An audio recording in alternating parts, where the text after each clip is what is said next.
Sejam muito bem-vindas a mais um vídeo aqui no canal Lunática.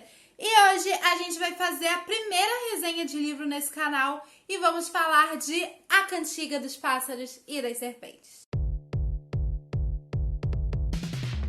E antes da gente começar a destrinchar esse livro, eu gostaria de falar com você que ainda não é inscrito no canal. Você que está chegando agora, seja muito bem-vindo. Se você gostar do conteúdo, por favor, se inscreva, ative as notificações, deixa um like aqui embaixo e manda esse vídeo para todos os seus amigos. Bem, galera, como você já tem uma vaga noção, ou não tão vaga assim, né? Porque eu já falei disso várias vezes aqui no canal, tô usando camiseta, tem coisa na minha estante, tem coisa no meu quarto, tem tudo aqui. Eu sou muito fã de Jogos Vorazes. Eu tô usando camisetinha, eu tenho os livros em português e em inglês, eu tenho um monte de pôster no meu quarto, eu fui a todos os filmes, quase todas as estreias, só não fui do primeiro, mas enfim, eu sou muito fã de Jogos Vorazes e quando a Suzanne Collins anunciou que ia lançar mais um livro tratando desse universo, eu fiquei muito empolgada. Pois muito que bem, esse ano, em 19 de junho, foi lançado este livro aqui, que é A Cantiga dos Pássaros e das Serpentes, e ele não conta a história dos nossos protagonistas da trilogia original,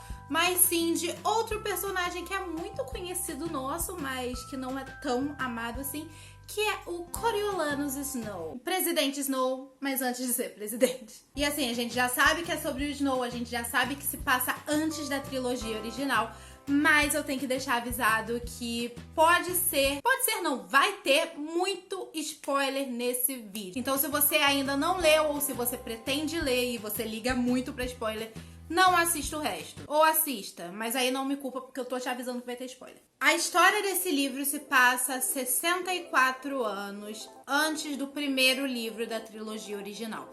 E aqui a gente vê um Snow jovem, um menino de 18 anos que tá se formando na academia, que é uma prestigiada escola da capital.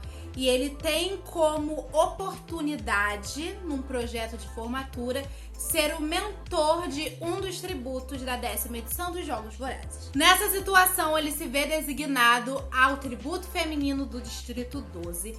E nesse momento, o Snow começa a questionar se a sua família ainda é relevante na capital, porque foi uma casa muito majestosa, porém eles sofreram muito com a guerra que ocorreu 10 anos antes, né? E aí ele tá vendo que talvez a Casa Snow não tenha mais essa grandeza toda. Então, além de mentor da tributo do Distrito 12 nos Jogos Vorazes, ele ainda tá tentando se manter, ele ainda tá tentando se provar. E o livro todo é meio nessa situação do Snow de tentar mostrar que ele ainda é um Snow, que a Casa Snow ainda tem um valor. E ele usa uns meios não muito ortodoxos pra fazer isso. Eu não quero dar muitos detalhes assim da história, mas eu acho que eu vou falar um pouco sobre as minhas impressões sobre coisas que eu achei interessantes. E eu vou começar comparando esse livro aqui com o primeiro da trilogia original, que é os Jogos Vorazes. No primeiro livro, a gente tem o quê? A Prim sendo selecionada para os Jogos Vorazes, a Katniss, por a irmã ser muito novinha, ela vai e se oferece no lugar dela. E a partir daí a gente vê todo um processo, porque quando os tributos chegam na capital, eles são recebidos por banhos e depilação e cabeleireiros e estilistas, e eles começam a ser preparados não só para dar entrevistas, mas também para fazer desfiles e pra fazer treinamento. Eles são mais próximos do outro tributo do seu distrito e do mentor e de quem estiver acompanhando. Mas os tributos mesmo, os 24, eles só vão ter mais tempo assim de interação na hora que eles estão treinando lá para os Jogos Vorazes. E dentro dos jogos mesmo, a gente também tem um monte de processos, porque cada tributo recebe um localizador, eles estão lá numa arena que foi projetada especialmente para aquele ano, eles podem receber remédios, comida, um monte de coisa de patrocinadores. É todo um processo que nesse livro aqui não existia, porque naquela época os tributos ainda eram tratados como animais. E naquele ano eles estavam começando a pensar em formas de tornar os Jogos Vorazes mais assistíveis pelo público, porque naquela época quase ninguém via. Gente, 24 crianças numa arena lutando até a morte como é que isso pode não ser pesado. E durante também esse livro a gente entende algumas coisas que aconteceram, a gente entende como alguns processos foram criados. Já que na época da Katniss tudo parecia muito normal, era tudo muito espetacularizado. Todo mundo na capital assistia, gostava de ficar postando, gostava de ficar mandando coisas para os seus tributos favoritos. Nos distritos as pessoas não assistiam. As pessoas mal tinham televisão, na verdade, então não tinham como acompanhar os jogos. E nesse livro aqui a gente entende um pouco o que aconteceu. A gente entende como surgiu os Jogos Vorazes, quem foi o idealizador, como é que surgiu essa ideia de patrocínio, como é que surgiu essa ideia de aposta. Os bestantes também foi uma coisa que a gente conseguiu entender melhor aqui. A gente também conseguiu entender melhor um pouco sobre o Distrito 12, porque, como eu disse, a tributo que o Snow foi mentor era do Distrito 12, então a gente tem um pouquinho disso também. E outra coisa que eu achei muito interessante é que na trilogia original a narradora é a Katniss que tá contando a história, ela que tá falando tudo em primeira pessoa. Já nesse livro aqui, a gente não tem um narrador personagem, a gente tem um narrador que tá ali, ele tá vendo tudo do ponto de vista do Snow, ele tá narrando tudo do ponto de vista do Snow, mas não é o Snow, ele não tá narrando em primeira pessoa. Então eu achei isso bem interessante, uma quebra bem legal. Outra coisa interessante de pontuar é que esse livro ele é maior, ele é mais grosso, ele tem mais páginas do que os livros da primeira trilogia, da trilogia original, porque eu acho que esse daqui não vai virar uma trilogia também. Que são bem fininhos, ó, vou botar aqui em comparativo. O azul é o A Esperança e o verde é a Cantiga. Só pra vocês verem, é quase meio que o dobro, talvez.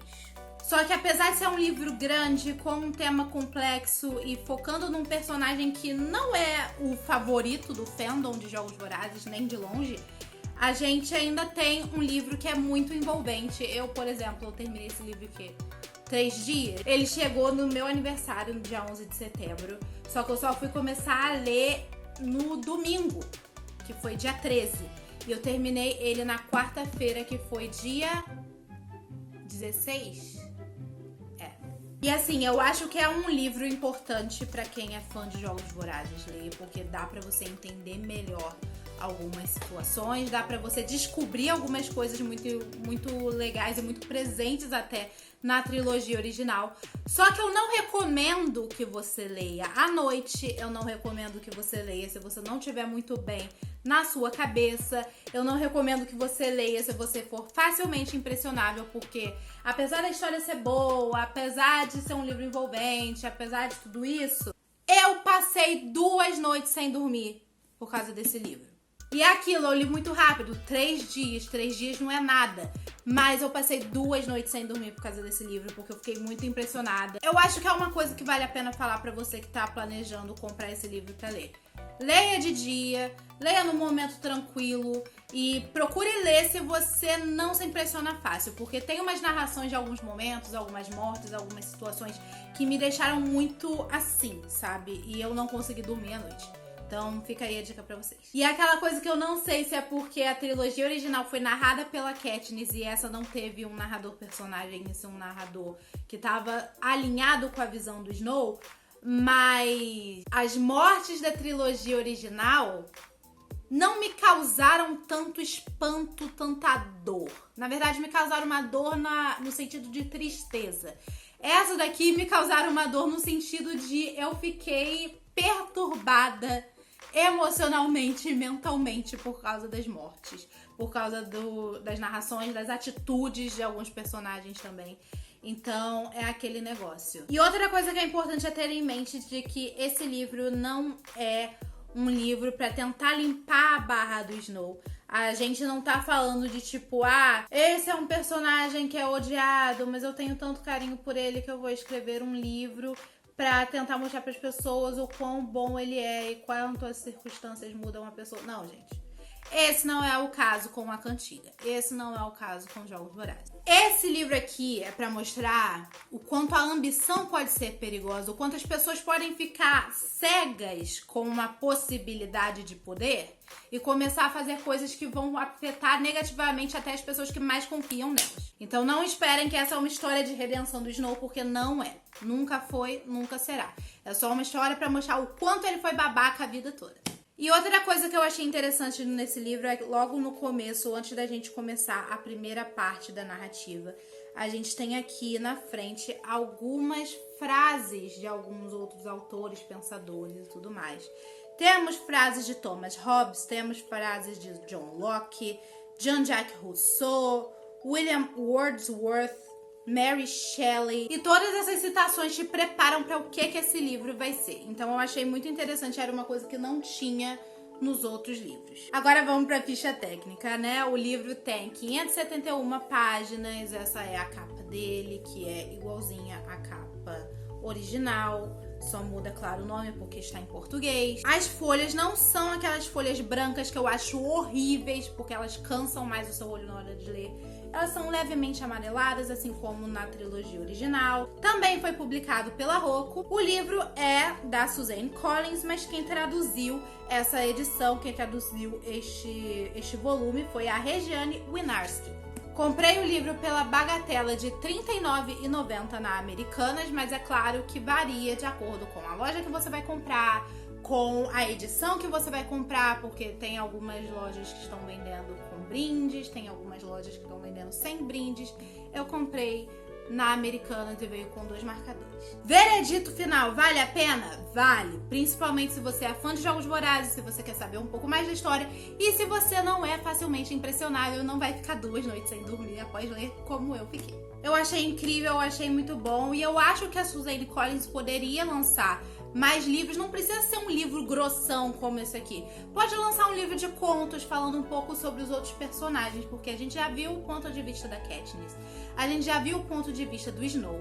Agora eu quero saber o ponto de vista do Haymitch, da Effie, talvez do Peeta, se bem que eu acho que se lançar uns Jogos Vorazes do ponto de vista do Peeta, fica um pouco parecido demais com o que a Stephenie Meyer fez agora com o Crepúsculo, que ela lançou um livro do ponto de vista do Edward. Sabe, eu não sei se a Suzanne Collins quer tirar mais leite dessa vaca que é Jogos Vorazes, eu realmente não sei. Mas eu acho que seria muito interessante. E se ela não quiser também, tudo bem, a gente faz as fanfic, lê as fanfic e toma como quer, não? E antes de eu me despedir, eu queria lembrar vocês que sim, esse livro aqui vai virar filme, já tá tudo acertado. Só não sei quando sai, não sei como vai sair, não sei cast, não sei nada. A gente ainda tá no meio da pandemia de coronavírus. Eu sei que lá nos Estados Unidos as coisas já estão voltando a ser gravadas, as coisas já estão acontecendo. Mas eu não sei a que pé que anda a produção do livro da Cantiga. Eu só sei... Do livro não, do filme, né? Eu só sei que vai ter filme, porque assim que anunciou que teria o livro, a Lionsgate já falou, opa, vamos fazer mais um filme de Jogos Vorazes. E quando vai sair, eu não sei, mas assim que eu tiver maiores detalhes eu trago aqui pra vocês. Bem, pessoal, é só isso por hoje. Eu espero que vocês tenham gostado do vídeo. Se gostaram, não esqueçam de deixar o like aqui embaixo. E se você já leu A Cantiga dos Pássaros e das Serpentes, deixa aqui nos comentários o que você achou. Se você concordou comigo, se você discordou de mim, outros pontos que você acha interessante ressaltar pra quem tá querendo ler esse livro. Não se esqueça de se inscrever no canal, ativar as notificações, mandar esse vídeo pra todos os seus amigos e me sigam também nas outras redes sociais pra saber o que é que eu ando aprontando. Eu vejo vocês no próximo vídeo aqui do canal. Beijos e tchau!